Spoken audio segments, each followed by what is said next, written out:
Bonjour à tous, on est ravis de vous accueillir aujourd'hui pour cette table ronde sur l'usage de la data au service de l'expérience client. Et je suis très ravi d'accueillir nos trois speakers avec moi aujourd'hui sur scène. Je vous laisse vous présenter et nous parler rapidement de votre poste en quelques mots. Bonjour à tous, ravie d'être avec vous. Donc, je suis Ingrid Beaucris, je suis directeur général délégué de Société Générale Assurance, un assureur qui sert aujourd'hui 14 millions de clients dans 10 pays, avec un marché historique qui est la France. Un assureur vie, retraite, prévoyance et dommages, et une stratégie qui s'appuie sur deux modèles.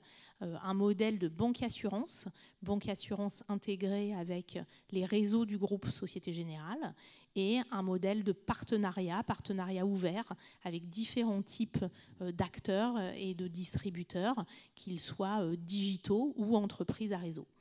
Et sur ces deux modèles et sur cette stratégie, un levier clé et stratégique qui est le digital, à la fois en termes de levier de développement business et de satisfaction et de relations clients. Bonjour à tous, donc moi c'est Eric Siboni, je suis un des cofondateurs de Shift Technologies. On est une entreprise française et on fournit des logiciels qui utilisent l'intelligence artificielle pour les compagnies d'assurance. On a démarré principalement sur la détection de fraude au sinistre.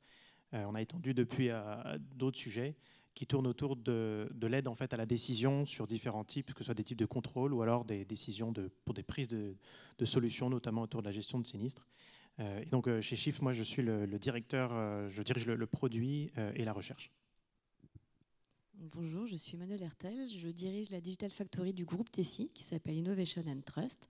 Notre métier, c'est de développer des solutions digitales avec deux particularités. La première, vous le verrez, j'en parlerai beaucoup aujourd'hui, c'est tout ce qui est human interactive, remettre l'humain au centre de tous les parcours digitaux, et le green impact, le green IT, c'est-à-dire que tout ce que l'on développe doit répondre à une compta carbone. Alors, on n'a pas des chiffres aussi impressionnants qu'Ingrid à côté en termes de volume, mais nous, on est 15 000 collaborateurs au sein du groupe Tessie.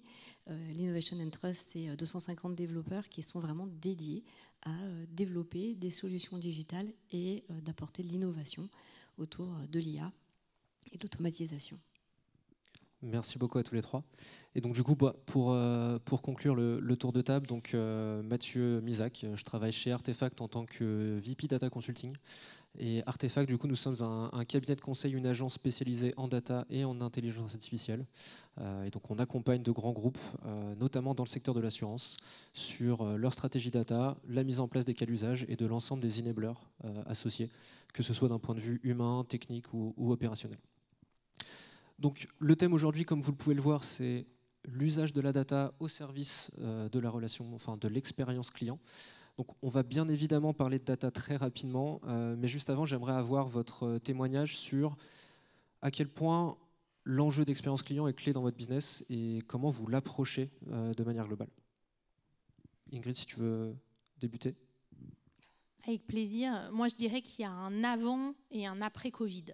Et qu'on voit qu'avec le Covid, les exigences et les attentes de nos clients en matière d'expérience et en matière de relations digitales, elles sont montées d'un cran et elles se sont considérablement accélérées. Avant le Covid, et j'ai envie de dire quels que soient les types d'assurance dont on parle, on était dans une situation où les clients considéraient déjà comme un acquis, comme un prérequis, de pouvoir faire un certain nombre de choses complètement en digital.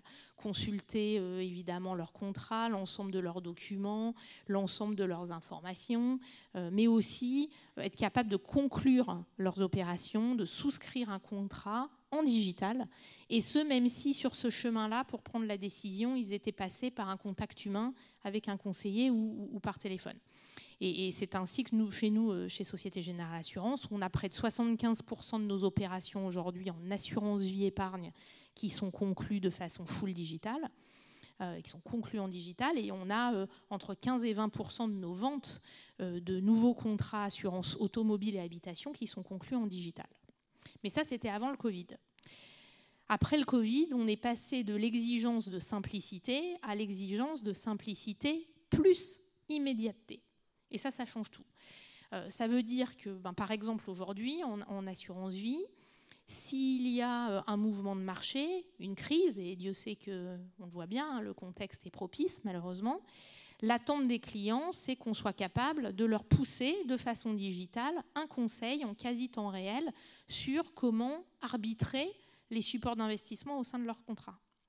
En assurance auto ou habitation, cette immédiateté, ça veut dire qu'ils attendent au moment de la souscription une transparence complète sur le lien entre ce qu'ils sont en train de souscrire et le prix qu'ils sont en train de payer pour pouvoir faire leur choix en direct. Et ça veut dire aussi que l'enjeu d'immédiateté et donc l'enjeu de fidélisation aussi pour nous, il s'est déplacé du moment de la souscription, qui est maintenant quasiment acquis, au moment de la gestion de sinistre. Et ça veut dire que là aussi, au moment du sinistre, le client attend qu'on lui fournisse exactement la bonne information en digital. On a 70% de nos clients aujourd'hui qui nous disent, pour des petits sinistres inférieurs à 1 500 €, moi, je suis prêt à avoir un traitement complètement digital de mon sinistre parce que je veux une réponse immédiate. On a 45% de nos clients qui nous disent, moi, le sinistre, je veux le déclarer directement, immédiatement, dès qu'il arrive en digital et sur mon mobile. Et ça veut dire quoi? Et le défi, et nous, c'est notre challenge et notre défi, à la fois notre stratégie, c'est du coup de développer un modèle et des modèles de relations qui sont complètement hybrides. Parce qu'il y a d'un côté cette exigence avec les chiffres que je viens de vous citer sur l'immédiateté dans la relation digitale, et quand je dis digital, en fait, c'est mobile, hein, c'est vraiment du mobile first. Mais il y a aussi la volonté de disposer pour tout ce qui est la réassurance au moment du sinistre, le bon conseil sur la bonne garantie ou le changement, la modification d'un contrat, de disposer d'un contact humain et notamment d'un contact humain souvent par téléphone. Donc nous, on est en train d'organiser, en fonction de ces attentes clients-là, par ces modèles hybrides, parce qu'il n'y a pas qu'un modèle, ces modèles hybrides pour être capables à tout moment de répondre à leurs attentes. Oui, c'est tout à fait. Tu voulais me redonner la parole, c'est ça? Je t'en prie. C'est tout à fait juste, en fait. Ce que décrit Ingrid, on le vit, nous, dans la construction des solutions ou des plateformes digitales ou des parcours. On a une chance en France, c'est d'avoir un monde open data qui est très, très important, qui nous permet de nourrir nos parcours et de permettre aussi cette instantanéité. On parle aussi de symétrie des intentions, qui est aussi un élément pour nous extrêmement important pour répondre à ces enjeux de réactivité. Cette symétrie des intentions, c'est toujours en ramenant l'humain au centre. On ne parle plus d'utilisateur chez Tessie. Alors ça peut m'arriver encore dans mon vocabulaire, mais je me Des vieux réflexes encore qui... Ouais, quand tu parles du X ou d'user-centrique, là tu dis ah non, tabou. Pourquoi? Parce que finalement, qu'on ait un gestionnaire ou qu'on ait un client, un assuré, ça reste un humain. Et tu évoquais les sujets du digital et au travers du mobile. Tout le monde a un téléphone, personne n'a eu de cours pour s'en servir. Et pourtant, avec un outil, il y a plein de gens qui prennent les modèles pour les utiliser de manière extrêmement simple. Et au sein de la Digital Factory de Tessie, donc chez Innovation and Trust, on crée tous nos parcours, toutes nos solutions, on les gère à travers cette symétrie dans laquelle un gestionnaire et un client doit être traité comme un être humain et non pas comme un utilisateur, donc pas déshumanisé dans le parcours, dans l'approche, dans les parcours, l'UI, l'UX, il faut revenir là-dessus. C'est aussi de nourrir de toute la valeur data qu'on peut avoir, issue du client, mais pas que, de cette fameuse open data. Cette chance-là, en France, on s'en sert encore et encore. Nos IA nous sont nourris d'open data en continu. Et puis, de jamais oublier que dans cet humain, quand on est dans une relation avec l'assureur, il y a effectivement déclarer un sinistre, mais il y a aussi je déclare pour qui et pourquoi. Donc quand je déclare pour qui, c'est-à-dire que je ne vais pas avoir la même réaction, je ne vais pas attendre la même instantanéité si je déclare un accident pour mon enfant que si j'ai un dégât des eaux avec un mur qui est abîmé. Donc je n'ai pas les mêmes parcours. Et ça, c'est tout ce sur quoi on travaille sur la Digital Factory, c'est comment chacun de nos parcours, on le verra un petit peu plus tard, sûrement dans nos échanges, comment en fait on regarde dans les personas les pain points et comment derrière on vient répondre à ces enjeux-là. L'instantanéité, elle est extrêmement importante, mais c'est pas oublier non plus qu'à un moment les gens sont aussi en dehors de ces parcours digitaux. Donc comment on les accompagne. Et c'est vrai qu'en plus, nous, au sein de la Digital Factory, qui est une entité à part au sein du groupe Tessie, on s'appuie sur les centres d'appel, on s'appuie sur les parties de dématérialisation pour alimenter aussi nos parcours digitaux, parce que c'est extrêmement important pour nous d'avoir cette human interactive en permanence en termes d'interaction. Okay. Tu parlais de symétrie des attentions, de l'importance de l'expérience aussi côté agent, côté conseiller. Eric, toi tu me disais qu'il y avait un enjeu fort autour de l'aide à la décision, c'est ça, pour ces personnes-là? Oui, parce que en fait, en complément de ce qui a été dit, en complément de l'aspect, je dirais, digital, mobile first, de l'aspect automatisation et de cette, finalement, comme on dit, c'est les différents côtés d'une même pièce. Ce qu'on trouve aussi intéressant, et nous le sujet sur lequel on se focalise beaucoup, en particulier donc sur la gestion de sinistres en assurance, qui est donc notre cœur de sujet, c'est que finalement, en fait, l'expérience du client final dépend aussi des décisions qui sont faites au cours du traitement de sinistre.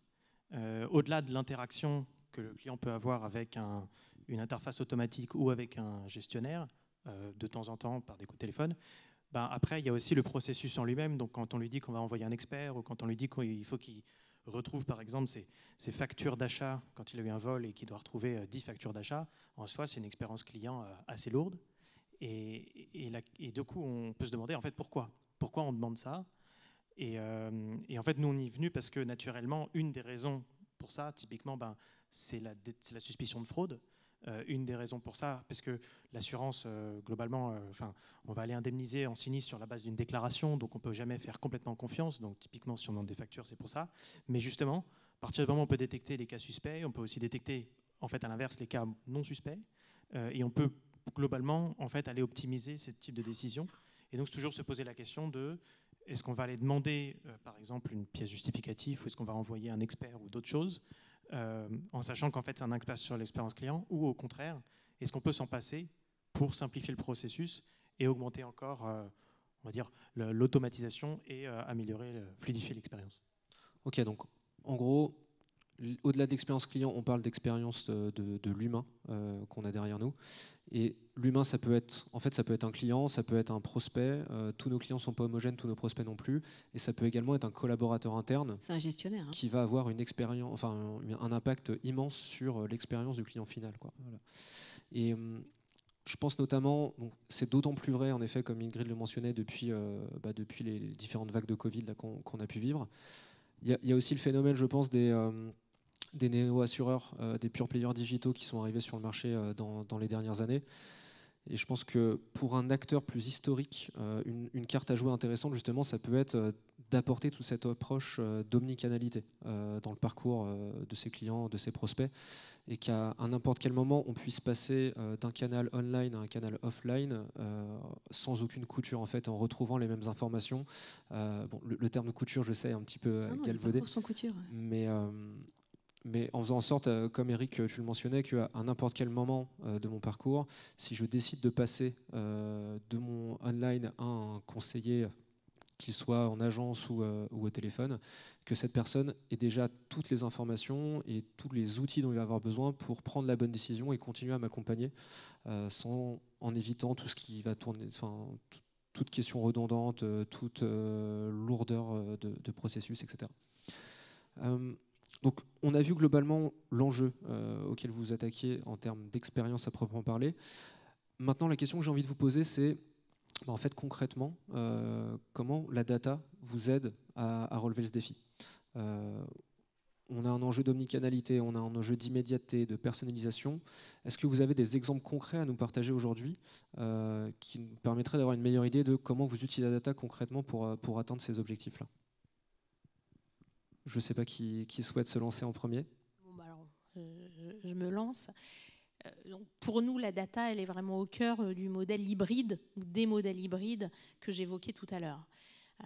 Alors ces dernières années, on a beaucoup travaillé, on a beaucoup investi sur tous les cas d'usage data qui sont au croisement de l'amélioration de l'efficacité opérationnelle et de l'amélioration de la satisfaction client.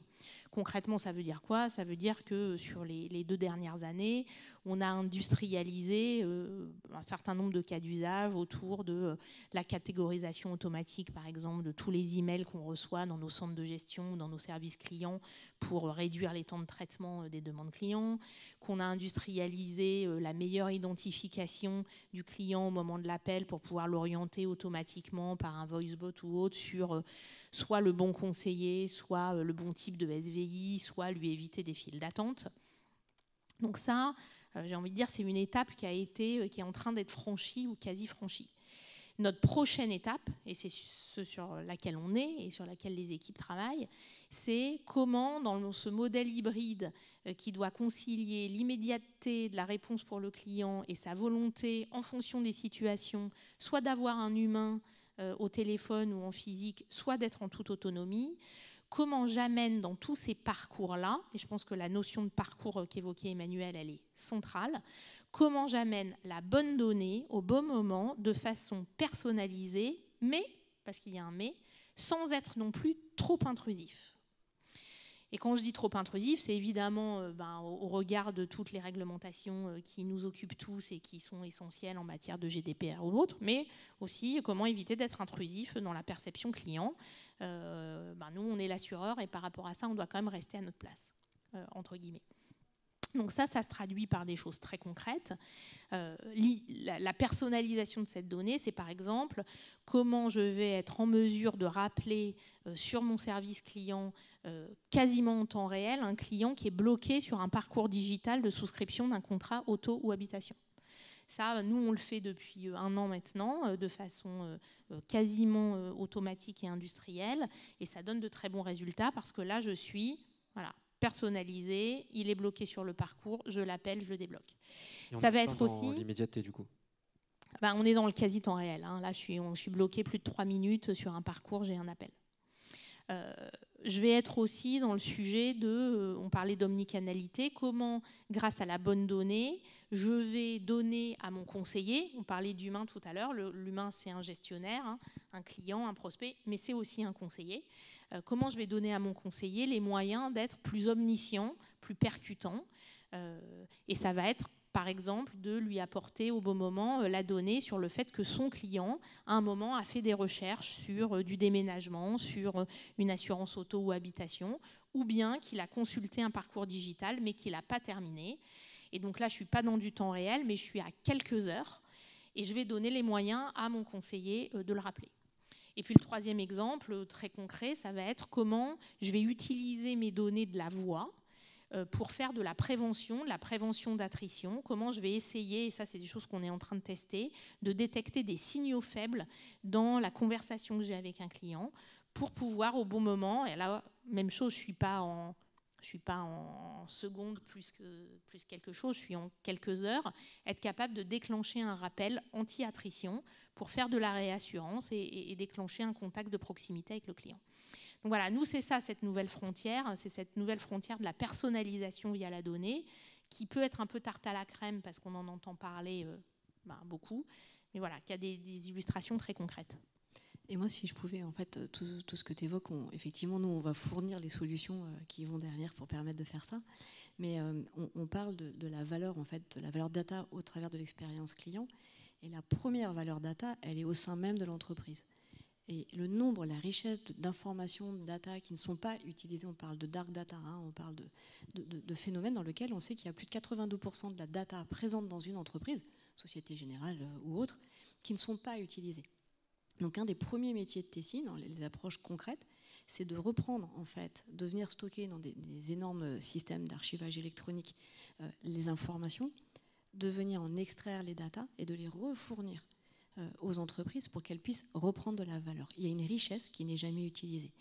Et c'est vrai qu'avec nos IA, derrière, on va retravailler sur des use cases. On remet un utilisateur au milieu, mais de pouvoir être concret dans ce que signifie la data et qu'est-ce qu'elle va apporter. Non pas que au client final, parce qu'en fait, on a tous celui-là en tête, parce que il est monnayable, finalement, versus nos agents, nos gestionnaires, quelle valeur on va leur apporter et quelle data, finalement, présente dans l'entreprise, on va pouvoir leur mettre à disposition.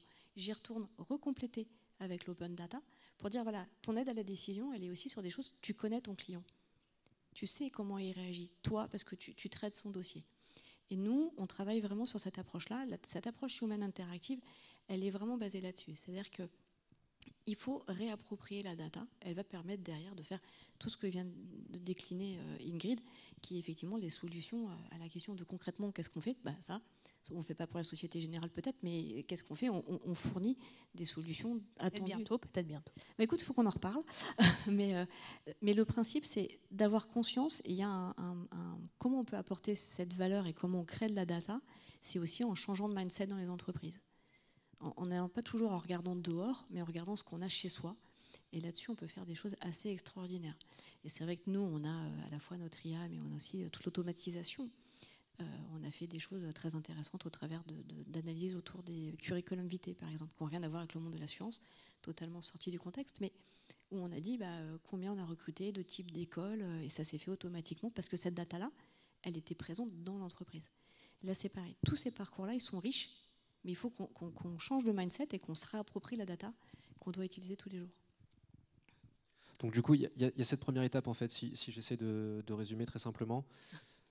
On est assis sur une mine d'or la plupart du temps qu'on n'est pas en mesure d'exploiter telle qu'elle. Donc en fait, il y a cette première étape de la rendre exploitable. Exactement. Et l'IA est là pour ça, mais pas que. Mais c'est vraiment ce qui va permettre derrière de décliner tout ce qu'on vient de dire. L'instantanéité.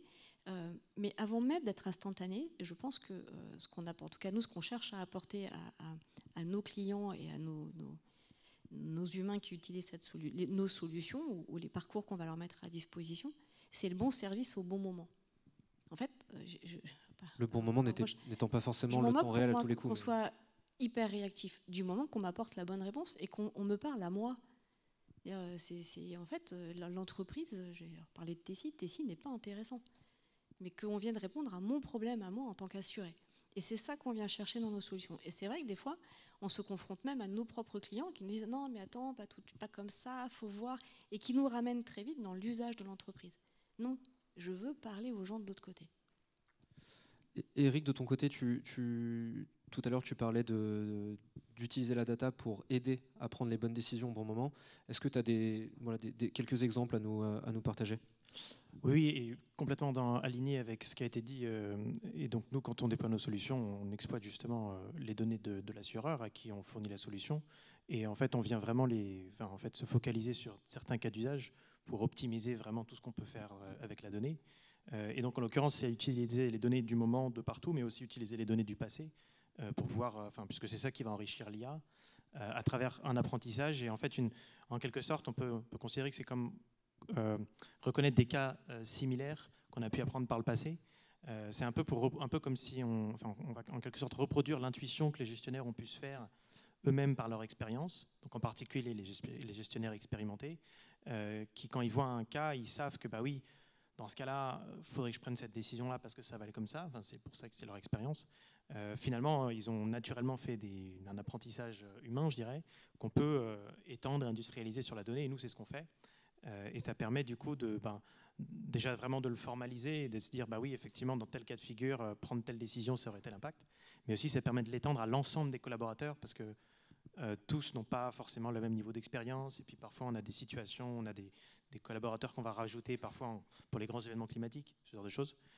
Et donc, c'est effectivement c'est ce qui vient aider en plus dans ce sens. Donc, je pense que maintenant, on a une bonne idée de l'enjeu business qu'il y a derrière, de l'enjeu humain qu'il y a derrière, de ce que la data peut nous apporter là, à travers les différents exemples que vous nous avez partagés. Peut-être, avant de nous quitter aujourd'hui, un sujet qui pourrait être intéressant de creuser, c'est concrètement, qu'est-ce qu'il faut réussir à faire pour utiliser la data au service de l'expérience ? Qu'est-ce que vous avez dû changer, mettre en place dans vos groupes respectifs pour être capable d'utiliser cette donnée et d'aller industrialiser des produits, des cas d'usage comme ceux que vous avez pu mentionner ? Nous, ça a eu 2 impacts majeurs. Le premier, c'est que pour pouvoir exploiter la data, j'ai envie de dire au-delà évidemment des capacités, des profils qu'il faut recruter pour construire les bons socles techniques. Le premier impact, c'est qu'on a construit des écosystèmes transversaux et pluridisciplinaires autour de la data. Donc concrètement, des équipes transversales, métiers, IT, data, projets, qui travaillent ensemble, alors évidemment en mode agile, mais surtout pour casser les barrières entre la data, l'IT et les métiers. Donc Ça a été le premier impact et moi je suis très contente de ça parce que ça a été vraiment une petite révolution dans notre façon de travailler. Et puis la deuxième chose, et pour rebondir sur ce que disait Emmanuel, ça a été vraiment de considérer la data ou la donnée comme un produit à part entière. Nous, on est habitués à concevoir des offres, etc. Là, on a conçu la data comme un produit, et c'est un chemin sur lequel on est.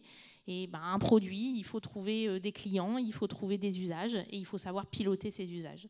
Et pas considérer que c'est quelque chose dans un coin qui est l'affaire de quelques techniciens, data scientists ou ingénieurs ou autres. Voilà, donc ça, c'est vraiment un enjeu de transversalité qui est très fort. Eric, Emmanuel, est-ce que par rapport à ce qu'Ingrid vient d'aborder, est-ce que vous avez des points complémentaires à ajouter par rapport à ça ? Très rapidement, nous, un point qu'on souligne à chaque fois, c'est toujours d'être sûr de bien mesurer le succès, ce qui n'est pas toujours évident, en particulier quand on parle d'expérience client, ce n'est pas toujours évident de mesurer l'impact que ça a. Et en particulier quand on est sur des projets data, c'est souvent la clé pour pouvoir itérer, améliorer. Donc, bien sûr, en complément de ce qui est. Et nous, pour conclure effectivement sur l'enjeu data et comment on améliore tout ça, la première chose, c'est qu'on s'inspire d'autres modèles.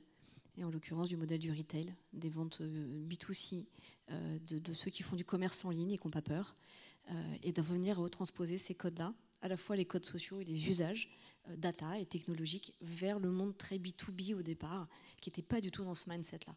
Et puis le deuxième, c'est nous, on a un très très gros impact sur le green. C'est que pour nous, toutes nos solutions ont dorénavant des comptes à carbone et c'est indispensable. C'est pas que de la data, c'est pas juste je prends toutes mes datas et je les amène ailleurs et puis sortez-moi des infos et faites-moi grandir.